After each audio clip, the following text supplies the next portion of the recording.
Welcome to my channel, exploring old technologies and seeding new ideas. Let's begin. Does your Dekco 2K camera fail to move horizontally with the control app and rattle like this? Horizontally broken. Then this video is for you.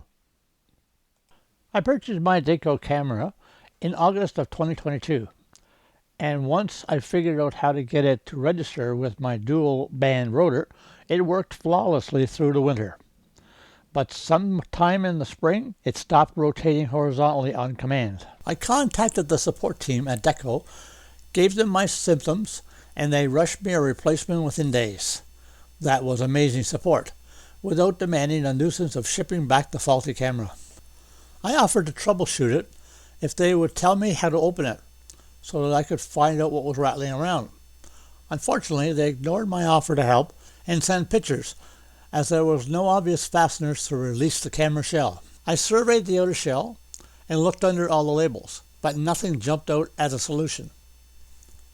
I tried the antennas to see if they offered some mechanical lock by being swiveled or being pushed in or out, but nothing worked to unlock the base. There was one visible screw in the connection cable area, but upon inspection, no additional fasteners were found in the cavity that opened. The camera ball has 4 screws, but rotates in almost every direction, with only the up-down swivel points connected to the base. There were no visible screws in those tie points. I removed the 4 screws holding the camera shell together and peeked inside to discover nothing. But that is when I spotted the one lonely screw under the still attached part of the camera ball. Upon removing it, still nothing freed up for removal of the base.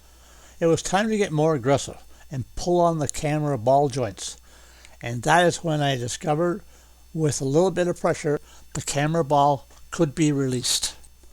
That action revealed the remaining 2 screws hiding under the ball.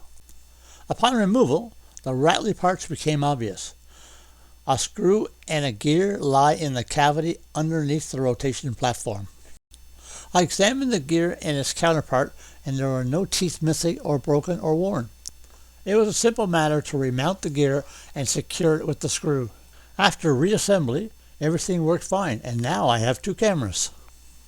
Since the camera is mounted upside down, it seems that the securing screw simply unwound itself and fell out.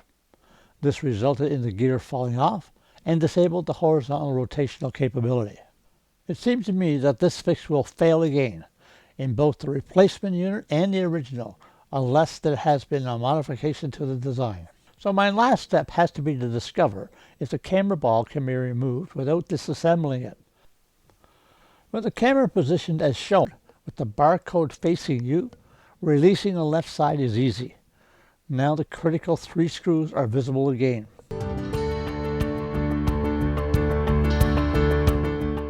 Well, I hope you enjoyed the video, and I'll be looking forward to preparing another one for you soon.